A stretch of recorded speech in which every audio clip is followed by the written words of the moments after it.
Rabbi इश्रह ली सदरी व यस्सिर ली अमरी वहलुल उक़दतम मिन लिसानी यफ़क़हू क़ौली व उफ़व्विज़ु अमरी इलल्लाह इन्नल्लाह बसीरुम बिल इबाद।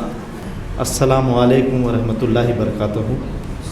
मैं बिल्कुल ही 5 से 7 मिनट में ऐसी बातें आपको बताऊंगा कि जो अमल करने वाली है और उसका नतीजा देखने वाला है।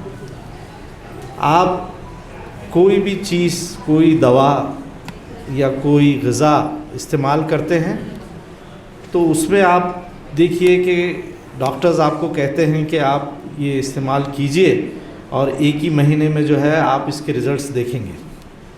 तो मैं वो चीज़ें आपको बताने जा रहा हूँ जिसके इस्तेमाल से आप बहुत जल्द नताइज देखेंगे, और वो ऐसी बातें हैं जो इस प्रोग्राम की मुनासिबत से है। देखिए, जो रिश्ते अच्छे चलते हैं या जो रिश्ते टूटते हैं, अभी चूँकि हम इन्वॉल्व रहते हैं तो हालात ठीक नहीं हैं। तो ये इसकी बुनियादी वजह क्या है? तो सबसे पहले तो ये है कि एक्सपेक्टेशंस। हमारा एक किसी से एक्सपेक्ट करना, किसी काम के एवज़ में एक्सपेक्ट करना और अपने राइट्स को एक्सपेक्ट करना, ये सारे एक्सपेक्टेशंस जो है, तो जब हम अल्लाह के बजाय, खालिक के बजाय अगर मखलूक से लगाएंगे तो हमको ज़रूर डिप्रेशन का सामना करना पड़ेगा। आप कोई अच्छा काम करते हैं तो आप उसका उसी शख्स से रिटर्न चाहते हैं, ये एक्सपेक्टेशंस गलत है, ये आपको डिप्रेशन, इसका नतीजा आपका डिप्रेशन रहेगा, क्योंकि वो शख्स आपके एक्सपेक्टेशंस पे पूरा नहीं उतर सकता।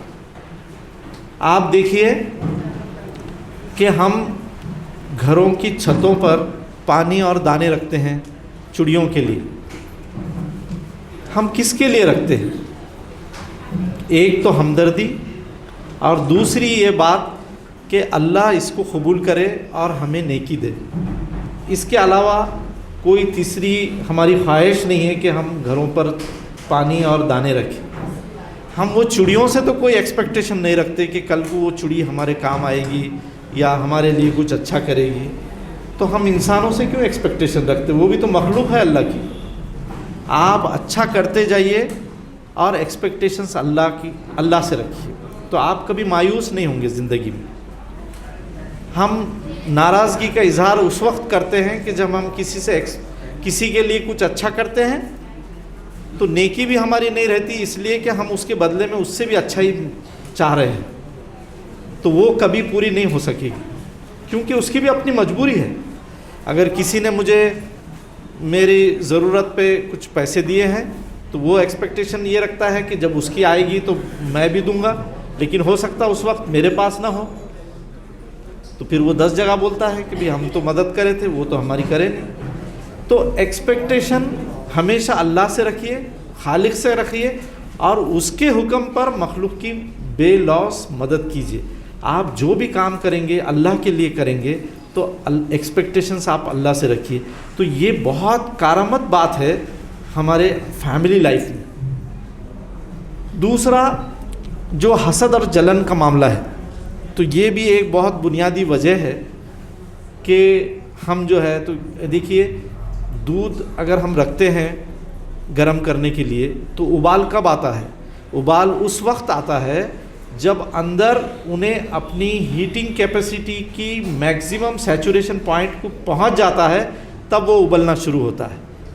तो हम दिल में जब हसद और जलन इतनी ज़्यादा बढ़ती है तो फिर हमारे एक्टिविटीज़ से फिर वो ज़ाहिर होना शुरू हो जाती है कि हम बात नहीं करते, हम उनकी ग़ीबत करते, चुगली करते। उसके लिए भी अल्लाह ताला ने बड़ी आसान चीज़ बताई, माशाअल्लाह और इंशाअल्लाह। ये फैशन बोल के मत कहिए, आप इसको समझ के कहिए। माशाअल्लाह का मतलब है कि जो अल्लाह चाहे। तो किसी को अगर कुछ अच्छा होता है तो आप ये बोलिए कि अल्लाह ने ये चाहा कि इसको ऐसा कर दे, तो वैसा कर दिया है, उसका घर बन गया है। अब वो इनाम नहीं है, وہ بیسیکلی آزمائش ہے کہ اللہ اس کو دے کے آزما رہا ہے کہ وہ کیا کر سکتا ہے اس کا، اور آپ اسی وقت ماشاءاللہ کے ساتھ انشاءاللہ کہہ دیجئے کہ انشاءاللہ اس کا اگر 2 سٹوریڈ گھر ہے تو انشاءاللہ میرا 4 رہے گا، اللہ آپ کو ضرور دے گا، کیونکہ آپ نے اللہ سے مانگا ہے، اس کا دیکھ کے خوش ہوئے ہیں اور اللہ سے مانگا۔ یہ 2 چھوٹی چھوٹی باتیں، ایک تو ایکسپیکٹیشنز اور دوسرا جو ہے تو حسد اور جلن سے دوری، یہ 2 چیزیں آپ مائنس کیجئے، پھر دیکھیے کہ کوئی بیٹی کبھی یہ فون کر کے نہیں کہے گی کہ میں ڈپریس ہوں ممی، مجھے یہاں بہت تکلیف ہے، یا کوئی لڑکا یہ نہیں کہے گا کہ گھر میں حالات اتنے خراب ہیں میں تو تنگ آ چکا ہوں۔ بس آپ ایسی ایکسپیکٹیشنز ہٹائیے ایک دوسرے سے اور حسد اور جلن کا مادہ ختم کیجیے۔ تو یہ 2 باتیں اگر رکھتے ہیں تو میں چھوٹی چھوٹی باتیں ہیں، آپ آزما کے دیکھیے، انشاءاللہ بالکل مہینے بھر میں آپ کو رزلٹس آنے شروع ہوں گے۔ اور میں اللہ تعالیٰ سے دعا کرتا ہوں کہ اللہ تعالیٰ جماعت کی اس کوشش کو، اس اخلاص کے ساتھ کوشش کو قبول کرے اور جماعت کو اللہ تعالیٰ مضبوطی دے، اور تمام جو اس میں کام کر رہے ہیں اور محنت کر رہے ہیں، وقت لگا رہے ہیں، صلاحیتیں لگا رہے ہیں، اللہ تعالیٰ ان کی بھی خدمات کو قبول کرے، اور اللہ تعالیٰ آپ جیسا چاہ رہے ہیں اللہ تعالیٰ اس پروگرام کے ذریعے آپ کے بیٹے بیٹیوں کے لیے ویسے اللہ مناسب جوڑے جو ہے تو فراہم کرائے، اور پھر ان کی دنیاوی زندگی اور آخرت کی زندگی میں برکتوں سے مالا مال کرے اس کو۔ تو یہ دعا کے ساتھ میں شکریہ بھی ادا کرنا چاہتا ہوں کہ مجھے موقع دیا گیا کہ یہاں آ کر آپ کے سامنے اظہار خیال کروں، اس کے لیے میں جماعت کے ذمہ داران کا ممنون اور مشکور ہوں، اور اللہ تعالیٰ سے دعا ہے کہ ہم سب پر خیر اور رحمت نازل کرے، تمام وباؤں سے اور تمام مصیبتوں اور آفتوں سے اللہ ہماری اپنے حفظ و امان میں رکھے۔ اس کے ساتھ ہی میں اپنے 2 الفاظ ختم کرتا ہوں۔ السلام علیکم ورحمۃ اللہ وبرکاتہ۔